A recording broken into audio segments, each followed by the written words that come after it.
My boyfriend lost both his legs in a car accident while saving me. For this, I was willing to sever ties with my parents and marry him. For 10 years, I took care of him, enduring his increasingly violent temper. However, after once again being a victim of domestic abuse, I accidentally learned that in that car accident, the person he truly tried to save was a little boy who had run to the side of the road. It was just that I stood in between them, and Anthony pushed me away, annoyed that I was in the way, and that boy was Anthony's biological son.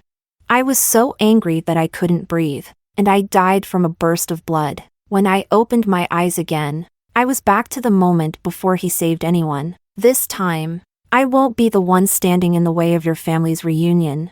Chapter 1. I looked at Anthony standing before me, handsome and whole, his legs perfectly intact. His sparkling eyes seemed to hold the infinite light of the stars. It was nothing like the man I remembered, the one who had survived a car accident, only to be disfigured and amputated. His once lively eyes now cold and hostile, like a rat living in a gutter, unable to see even a sliver of daylight. I immediately realized I had been reborn. Laura, let's discuss our engagement as soon as possible. I can't wait to marry you. At that moment, Anthony's gaze toward me was filled with tender affection, his eyes brimming with love, but all I felt was disgust. Even the light touch of his fingers on my hand felt tainted, as if his touch carried a foul stench, making me nauseous. Ugh. I pushed Anthony, who was still fantasizing about our future, away and ran outside. Leaning against a tree, dry heaving, Anthony caught up to me, pinching his nose in disgust before quickly masking the look of disdain in his eyes.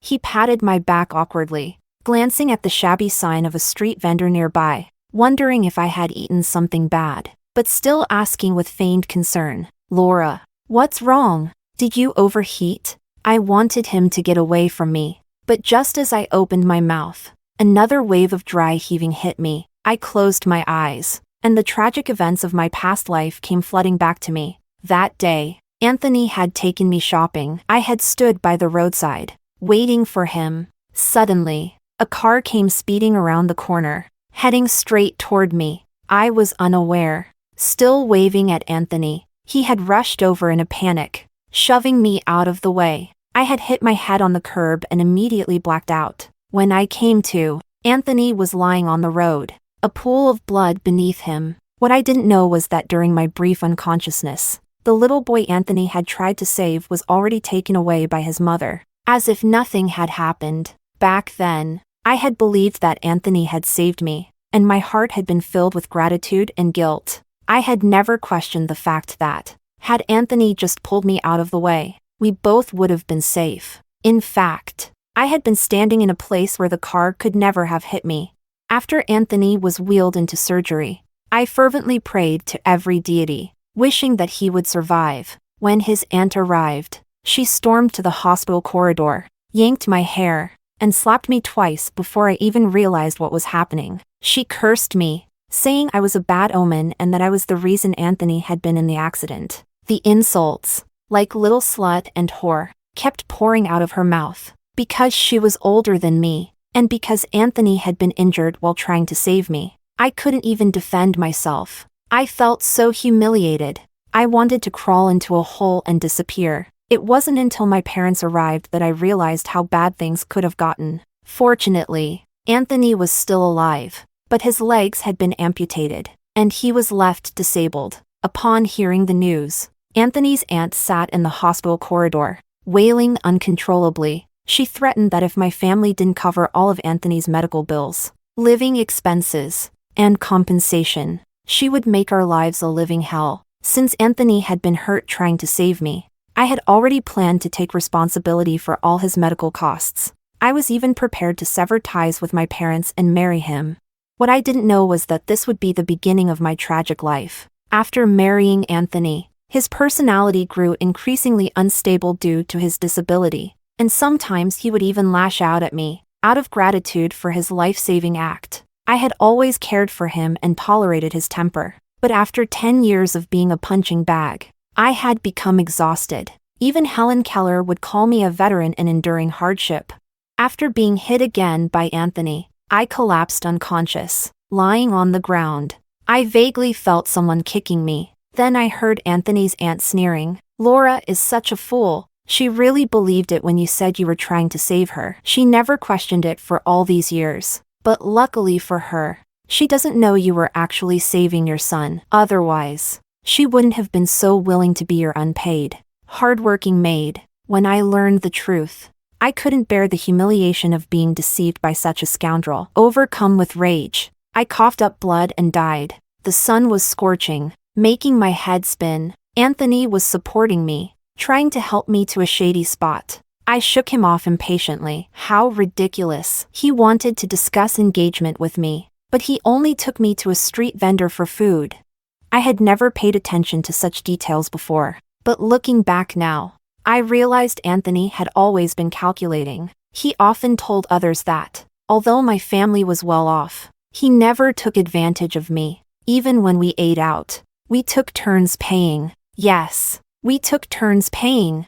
But what he didn't mention was that when it was my turn to pay, we would go to expensive Western restaurants or private dining rooms, where the cost was no less than $2,000 per person. When it was his turn, we ended up at street food stalls or shabby little shops where the cost barely exceeded $100. He really never took advantage of me. I don't feel well. I'm going home. I rubbed my temples, not sure if it was from the emotional stress, but my head was pounding as if a drill were being driven through it. I spoke weakly, but Anthony didn't seem to notice my pale face. He grabbed my arm, his tone unhappy. Didn't we agree to go to my aunt's place tonight? You're backing out at the last minute. Don't you worry that she'll like you even less? For our future, just bear with it. Let's go buy a gift at the mall first. Anthony didn't care that I was still feeling unwell, pulling me toward the mall with a firm grip. My anger flared, and I swung my arm, slapping him across the face. Didn't I say I'm not feeling well? Are you deaf? For the first time, I spoke to him so rudely and slapped him, leaving Anthony stunned. Then he got angry, his fists clenched, muscles straining. If we hadn't been in public, I was sure his next punch would land on me. Chapter 2. Laura. What's with the tantrum? You know very well that my aunt raised me. She's like my own mother. Can't you show some consideration for her? We're not even married yet, and you're acting so irresponsibly. I may have to reconsider our relationship. Ha! I'd rather stay as far away from your family as possible. Then let's break up. I shot Anthony a mocking glance and turned on my heel, hailing a cab without looking back. But I didn't notice how Anthony was watching my retreating figure, his gaze as poisonous as a snake's. My mind was a mess. I went home, only wanting to retreat to my room and rest. But unexpectedly, my dad had come home early from work. Laura, listen to your father. Break up with that bastard Anthony. As long as you break up with him, you can do whatever you want. Your dad will support you. This wasn't part of the script from my last life. Although my parents had never been fond of Anthony, they never stopped me from seeing him. It wasn't until he was left disabled after the accident that their stance became firm. But back then, I was too blinded by my feelings, thinking I couldn't let go of Anthony, who had saved me. No matter how much my mom cried, or how much my dad tried to persuade me, even when they threatened to sever ties, I still married Anthony. Seeing my dad's hair streaked with white, I felt a pang in my heart. Dad, don't worry, I've had my eyes opened. I've already broken up with Anthony. Saying this, I pulled out my phone and, in front of my dad, blocked all of Anthony's contact details. My dad rubbed his hands together in excitement, looking at me with a mix of relief and unspoken pain. My mom came out from the kitchen carrying a plate of cold jellyfish salad, and when she saw that my dad and I weren't fighting, she smiled. Your dad's being ridiculous. I don't know what's gotten into him. The moment he walked in, he started yelling about you breaking up with Anthony. If our kid wants to date, just let her. Why should we interfere as parents? She shot my dad a reproachful look, then turned to me. However, Laura, dating is one thing, but marriage is another. We won't force you into an arranged marriage, but marriage is a big deal, and it must be taken seriously. After going through the ringer, I finally understood. My parents weren't against me being with Anthony, they simply saw him for what he was. Someone who wasn't right for me. thinking back to how I had hurt my parents so badly in my last life, choosing Anthony over them and staying estranged from them for 10 years. I felt deep shame. Savoring the delicious meal, I realized it had been years since I'd eaten my mom's cooking. During the meal, I was so focused on eating that I didn't notice the look my dad was giving me, one of hesitation, as though he was about to say something. After dinner, I took a walk with my mom in the garden, and my dad called me into his study. Before I could ask why he wanted to speak with me, my dad dropped a bombshell. "Laura, tell me honestly, did you find something out? Is that why you broke up with him? Is it possible that you've been reborn too?" I froze, stunned into silence. Could it be that my dad had been reborn as well? I looked up at him, trying to read his expression, searching for any hint or sign. I hoped this was just some ploy to stop me from reconciling with Anthony. A little trick he was playing. I didn't want him to know that. In my past life, I had been an absolute fool. But my dad's expression was so genuine, so filled with mixed emotions, that it didn't seem fake. If this was an act, then why wasn't he an actor? He could make a fortune in the entertainment industry.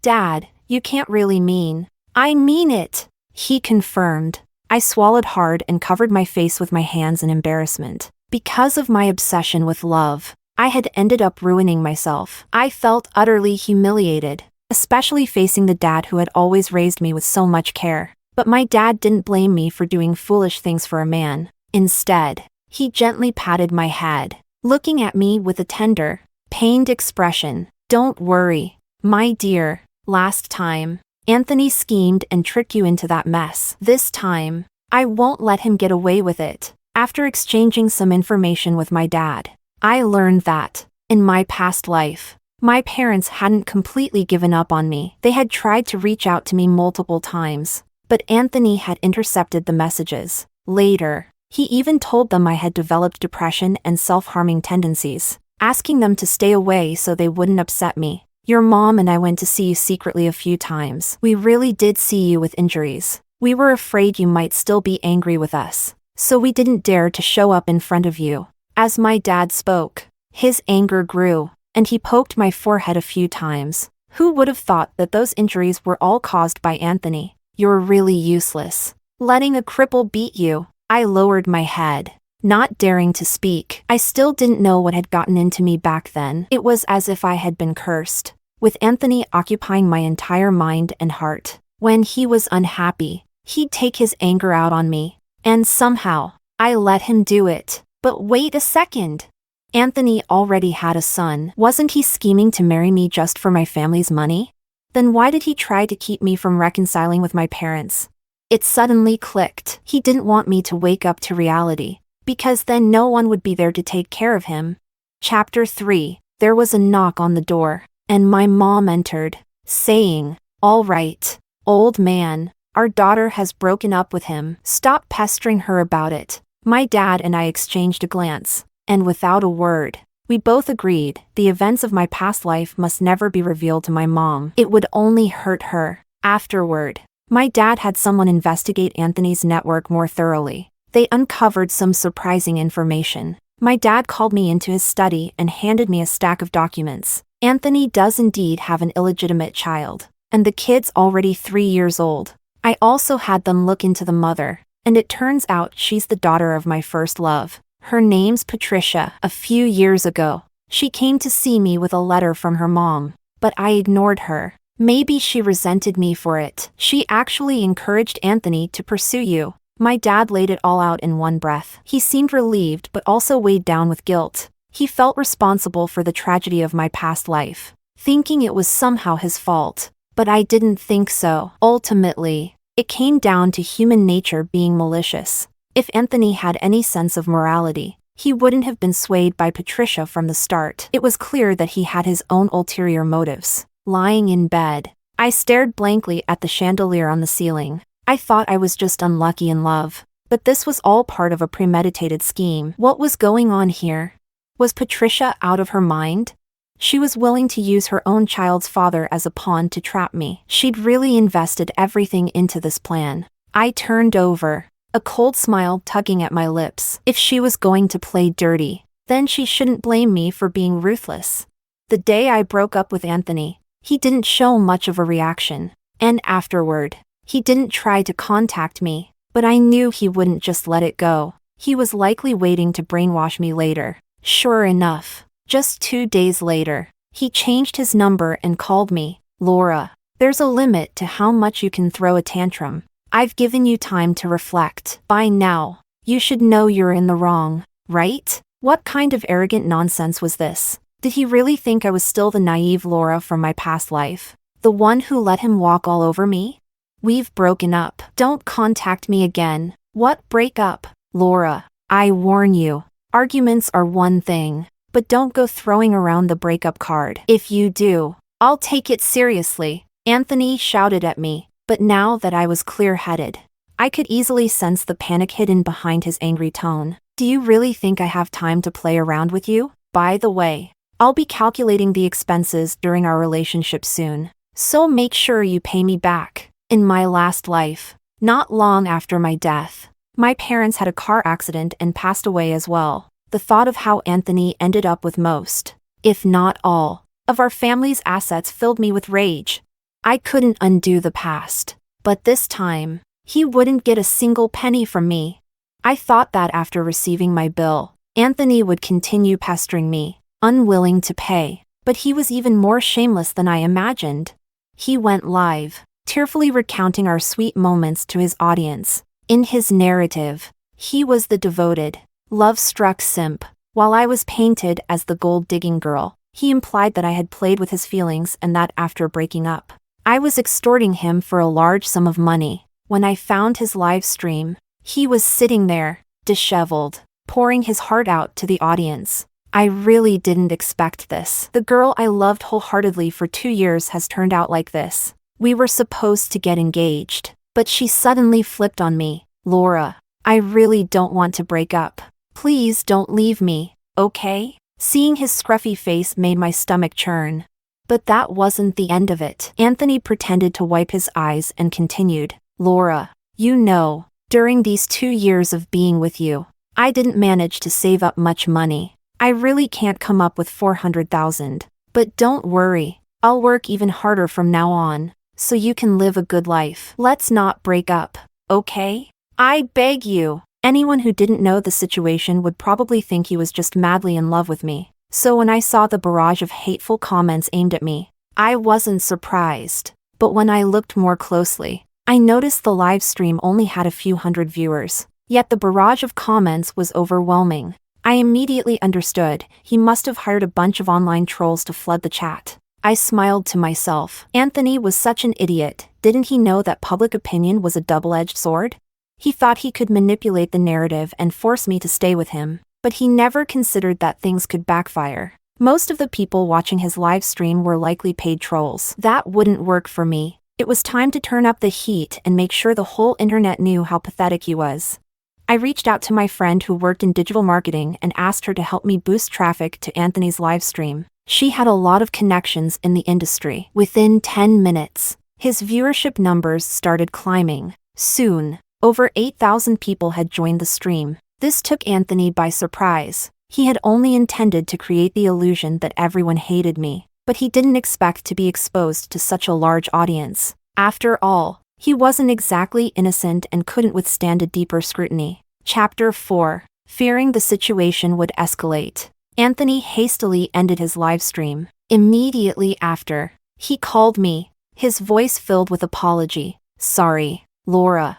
I had a few drinks and just wanted to vent on live stream, but I didn't expect so many people to be hurling insults at you. Laura, let's get back together. If you agree, I promise I won't live stream again. I hadn't realized it before, but Anthony, despite being a grown man, had a bit of a green tea personality to him. This was a subtle threat, but I wasn't afraid of him. In fact, I was more concerned he might stop altogether than all the insults I received would have been for nothing. No, thank you, Mr. Anthony. I don't do second chances. Please pay back the 387,216 yuan as soon as possible. And after that, let's pretend we've never met. Laura, why did you suddenly break up with me? Is it because I wanted to take you to meet my aunt? But she's the only family I have left. Of course. I'd take you to meet her. Seeing that his threats weren't working, Anthony softened his tone. Don't you remember the good times we had? Didn't we promise to have 2 kids after we got married? 1 boy. And enough. Anthony, you know exactly what you've done. If you keep bothering me, don't blame me for getting nasty. Him mentioning a boy really struck a nerve with me. It was like he had stabbed me in the chest. Anthony's live stream was seen by my parents. My mom was furious when she heard his twisted version of events, her face turning bright red. She insisted we get someone to shut down all of Anthony's social media accounts. But my dad stopped her, reminding her that if they did that, it would be like admitting Anthony's accusations were true. Leave this to our good daughter. I trust she can handle it. My parents only watched the latter half of Anthony's live stream. Before, there had only been a few hundred viewers. But suddenly, there was a surge of traffic. It didn't take long for Anthony to realize I was behind it. Knowing I had a plan, he stepped back and let me handle it. After all, this was my grudge to settle, and it would feel much better if I dealt with it myself. He would just provide some backup from the sidelines. The next day, I didn't even have time for breakfast. Rushing out the door, I was supposed to start working at my dad's company today, but I'd stayed up too late last night and overslept. Hey, Laura, eat something before you leave. Your dad said you can go in the afternoon if you want. I'm good. I'm leaving now. I didn't want to be late on my first day, but in the end, I didn't even make it to the company. I got news that Anthony and Patricia were having lunch at a fancy restaurant. I quickly got ready and rushed over. When I arrived, I sat at the table next to where Anthony had made a reservation, hoping to overhear what they would say. By noon, Anthony and his family arrived. Patricia didn't seem to care that they were in a public place, and started discussing their plans with Anthony. Anthony, do you think scaring Laura with the live stream will work? Anthony took a sip of wine. His expression darkened. If a small scare doesn't work, then we'll do something bigger.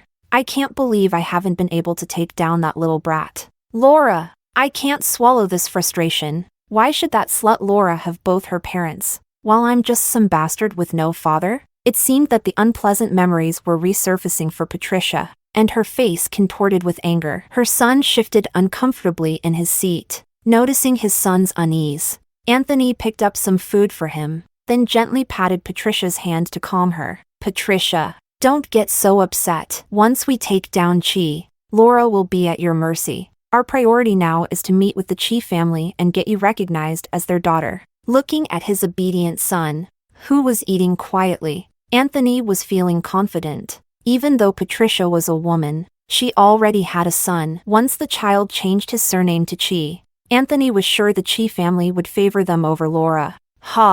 I couldn't hold back a spit of water when I heard their conversation. So that's why Patricia hated me so much. She thought she was my dad's illegitimate daughter. No wonder she saw me as an eyesore. Hearing this, I couldn't help shaking my head. These two were delusional. My dad might seem strict and distant to outsiders, but at home, he was a devoted husband. He would never make a move like that. Besides, I'd heard my mom joke about it before when my dad saved his company in his youth. His first love, Maria, kept sending him flirtatious texts. For every text she sent, my dad blocked a number, and over time, she used dozens of them, but he never replied. Eventually, she gave up. There was no way Patricia could be my dad's illegitimate daughter. I couldn't bear to listen to their idiotic fantasies any longer, so I walked over and sat down at their table. Who are you? When Anthony saw me, his expression faltered for a moment. Then, remembering he had Patricia and their son, he didn't care much about confronting me anymore. Oh, Laura, are you regretting it? Want to get back together? Too bad. You're too late. He tapped his fingers on the table. Smug as ever. You still don't know.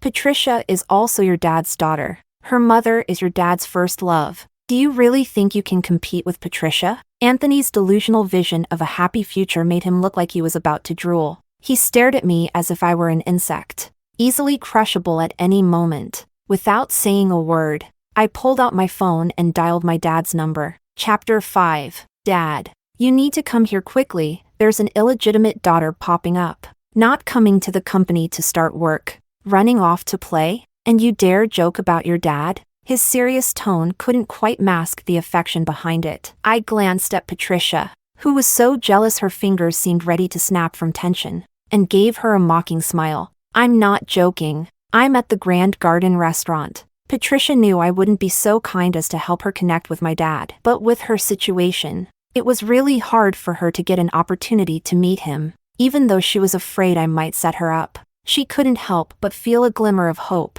Come on, Anthony, before my dad arrives. Let's settle the score. I pulled out a long list, my bills from the time I had spent with Anthony. Every single item, even the smallest expense like a lollipop, was on there. 387,216. 5 yuan. Should I transfer it via Alipay, WeChat, or a bank transfer? Looking at Anthony's face, which had turned the color of pig liver, I gasped dramatically, then started scanning him with my eyes. His designer clothes, gifts I had given him during our relationship. I raised my voice. No way. No way. The guy who wants to be the boss and marry a young beauty can't even pay this little amount of money? In front of Patricia, Anthony didn't want to lose face. Though he was extremely reluctant, he gritted his teeth and transferred the money, thinking about the bigger gains down the road. When I saw the transfer notification, I smiled in satisfaction. By this time, my dad had arrived. He gave Patricia a cold look, scrutinizing her, and snorted. My daughter says you think you're my illegitimate daughter? You can't just imagine things like that. Let's do a paternity test. My dad nodded to 2 people who had come with him. They stepped forward, showing Patricia their work credentials and saying, "Hello, ma'am. We're notaries from the notary office. We're here to oversee the paternity test." Patricia, thinking this whole thing was a formal process to acknowledge her, felt a sense of smug satisfaction. She glanced at me, returning my earlier mockery with a provocative look. I smiled lightly, but she didn't realize my dad was just making sure that, if the test results were negative, Zhang Yaxin wouldn't cause any unnecessary trouble. After the sample was collected, my dad didn't linger for a second longer. He called me to leave with him. Patricia tried to get her son to call my dad grandpa to establish a connection, but my dad didn't even spare her a glance. I stood up and cast a meaningful glance at the pair of scheming idiots, saying, "Anthony, if I were you, I'd hurry up and get the marriage certificate with Patricia. If she really is my dad's illegitimate daughter, do you think you'll still find some young stud to replace you? Or will you still matter as this old leaf? And you, Patricia, have you ever considered what you'll do if you have no relation to my dad? If you don't hurry up and make things official with Anthony, your son will forever be an illegitimate child." My clumsy attempt at provoking them was surprisingly effective. As expected, that afternoon, Anthony and Patricia went to get their marriage certificate. I sighed in relief. This was the right thing to do. A family needs to be whole and proper. That night, Anthony went live again. This time, he aimed to destroy my reputation and stir up online harassment against me. He gave his live stream a very eye-catching title: Chi Group's daughter plays with commoners' emotions, extorts money. As soon as the live stream started, thousands of viewers flooded in.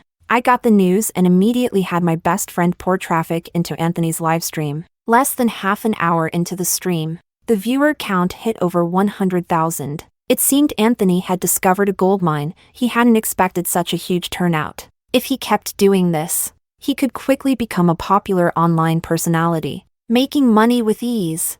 His eyes sparkled with excitement as he struggled to suppress a grin, forcing himself to make a sorrowful expression, and began slandering me. The comments section exploded with anger, and insults flew by so fast I could hardly keep up. Chi's daughter? Which Chi? She's already so rich, and still extorting people? Is her family going bankrupt? How can someone so disgusting exist? Playing with emotions. No house. Filthy bitch. Coming out to face your death. You really think just because you've got some money, you can do whatever you want? There were even worse insults that turned into a string of garbled nonsense on the screen. Clearly, Anthony was thrilled with the outcome. Destroying me would make it easier for Patricia to take my place. And, by the way, It also boosted his new business venture. What a deal!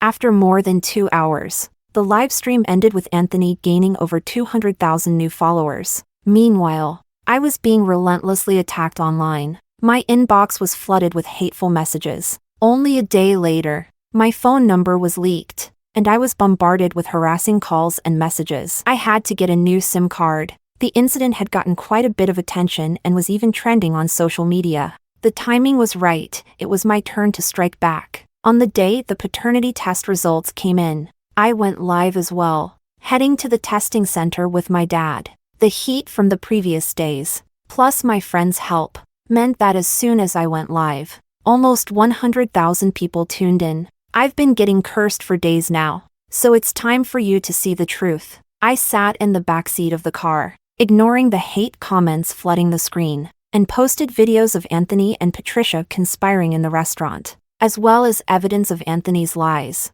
As viewers watched the videos, the comments began to change. Some praised me for being beautiful, some scolded Anthony and Patricia for using each other, and many were excited about the juicy rich family drama they were witnessing.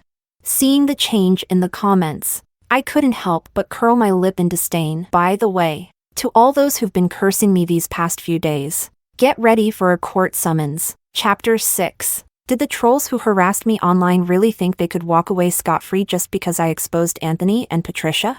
What a lovely dream they must be living in. How are you going to sue so many people? It's just a few words. It's not like we did anything to you. Some tried to backpedal, offering rushed apologies, while others doubled down, calling my bluff, thinking there was no way I could bring them all to court. Keep it coming, trolls. My family's legal team was meticulously gathering evidence. Not a single one of them would slip through the cracks. I walked into the testing center, phone in hand, ready to broadcast. Anthony and Patricia were already there, waiting nervously. The notary confirmed that the paternity test results were accurate and valid. My dad opened the report, his expression calm and unreadable, then held it up to the camera for the viewers to see. The words were crystal clear: no biological relationship. I ended the live stream and handed the report to Patricia, whose eyes glittered with greed. Her hands trembled as she took the paper, sharing it with Anthony. No, this can't be true. My mom told me you're my father. It's her. Laura must have bribed the testing center. This is fake. Patricia, unable to accept the truth, threw the report to the ground and stomped on it, her face contorted in rage. 27 years ago, when my business was struggling, Maria dumped me immediately. My dad said coldly. I never saw her again, not even before she died. Do the math, there's no way you're my daughter. With that, he grabbed my arm and we left without looking back. Anthony snapped out of his daze and tried to chase after us, but we were long gone by then. I thought after everything that had happened, Anthony would be too ashamed to show his face, but I underestimated the thickness of his skin, realizing Patricia wasn't my dad's daughter. He didn't even bother consoling her. Instead, he went to my house to find me. When he saw my car pulling into the driveway, he threw himself in front of it, forcing the driver to brake abruptly. Are you insane, Anthony? I shouted. If you want to die, do it somewhere else. Laura, you blocked me. I had no other choice but to wait for you here. This was truly shameless. He didn't even notice the sheer disgust on my face. He rubbed his scruffy, unshaven face as he looked at me with pleading eyes. I waited for you all night. If this were the old me, his pitiful demeanor would have made me want to sacrifice myself to comfort him. Now, it just made me nauseous. Anthony, what do you want? I asked coldly. Isn't it obvious? I want to win you back, he declared, his eyes brimming with fake sincerity as he held out a wilted bouquet of red roses. I scoffed at the pathetic flowers, my lips curling into a mocking smile. You're a married man,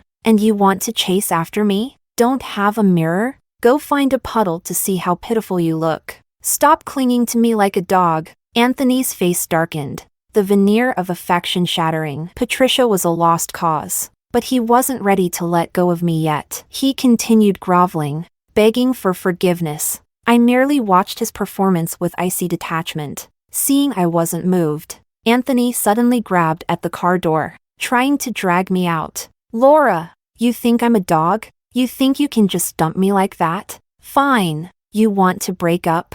Give me 30 million yuan, and we'll call it even. So that's what this was about, money. He dared to demand such an outrageous sum? Clearly, I'd been too lenient with him. Without a word, I grabbed the baseball bat from under the seat, rolled down the window, and jabbed it into his shoulder. I put my full strength into the swing. Anthony stumbled back several steps, clutching his shoulder and grimacing in pain. Drive, I said to the driver. As we sped off, I glanced back, watching the scenery blur behind us. A small pang of regret hit me. Anthony might not lose his legs this time, like in my previous life. All because I wouldn't resort to illegal means, but fate had its own plans. That night, I received news that made me want to jump for joy. Anthony had been hit by a car and sent to the hospital. After being humiliated by me, he'd stormed off, crossing the street in a rage and running a red light. A speeding car couldn't stop in time and sent him flying. To save his life, the doctors had to amputate his legs. The wheel of karma turned. No one escapes the heavens' judgment. Now, Patricia would be stuck digging wild vegetables. Patricia wasn't the loyal, love-struck type. She took care of Anthony briefly for their son's sake, but eventually, she grew tired of his volatile temper and their impoverished life. When he hit her, she took what little money he had left and ran, leaving even their son behind. Anthony's aunt wanted to take him in, but her husband and children vehemently opposed it, leaving her no choice but to drop the matter. With no legs, Anthony couldn't take care of himself, let alone his son. In his bitterness, he sent the boy to an orphanage. As for himself, he gave up completely. He could be found begging on a bridge, scraping by to survive. One day, while passing by, I saw a filthy figure kneeling by the stairs, bowing repeatedly to passers-by. Feeling a twinge of pity, I pulled out a few bills, but when I saw that it was Anthony, I immediately put the money back. My money could be wasted, donated, or even thrown to the wind, but it would never go to scum like him. Anthony's eyes flared with anger as he realized the money had been withdrawn. When he saw it was me, his pupils contracted in shock before gleaming with a strange hope. He crawled toward me, desperate, terrified. I turned and ran. I'd built a good life, free from toxic people like him. I wasn't about to let him ruin it. Later, someone told me about Patricia's fate. Laughing as they recounted it, she ran off to the south with Anthony's money. It wasn't much, and she blew through it quickly. She wouldn't settle for honest work, so she ended up in that line of business. Last I heard, she got sick and infected a client. His wife caught her and beat her up badly. After that, no one knows where she went or if she's even alive. I smiled faintly as I listened. Knowing she was living a miserable life brought me peace.